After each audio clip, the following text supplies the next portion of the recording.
row, says Joe Biden is a liability for Harris. Joining us now, Trump 2024 National Press Secretary Karoline Leavitt. Great to see you again. The Biden strategy here, smearing and attacking Trump voters, and then you have Harris alienating working class people, working class voters, using and deploying celebrities to talk to them, rich people to talk to them about inflation.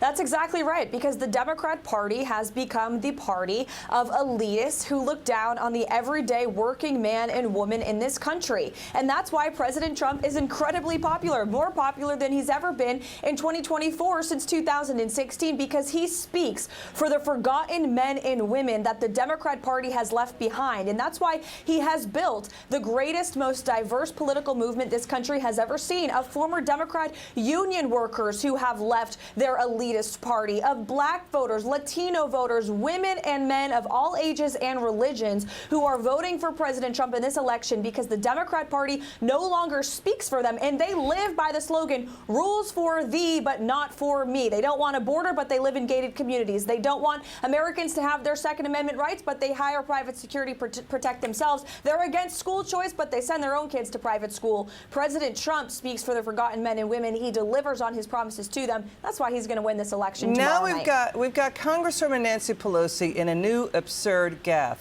Some people are calling it, again, obnoxious from Nancy Pelosi. She's trying to shame Americans upset about high taxes that happen on her watch, claiming it's, quote, really sad voters pledge allegiance to their tax return. Nobody's doing that. They're just upset about high taxes. Listen to Pelosi here. There's some people who only vote by the fact that they're very wealthy and they don't want to pay taxes, and their corporations don't want any protections. And that's really sad that their patriotism, they pledge allegiance to their tax return and not to our country and our Constitution and our future. Remarkably absurd, dismissive, and obnoxious. There's no proof that people out there are doing that.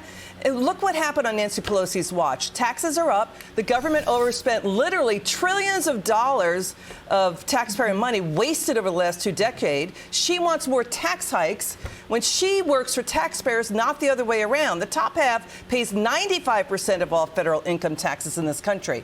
It's like she continues to bludgeon verbally the American people out there with absurd, just remarkably idiotic comments.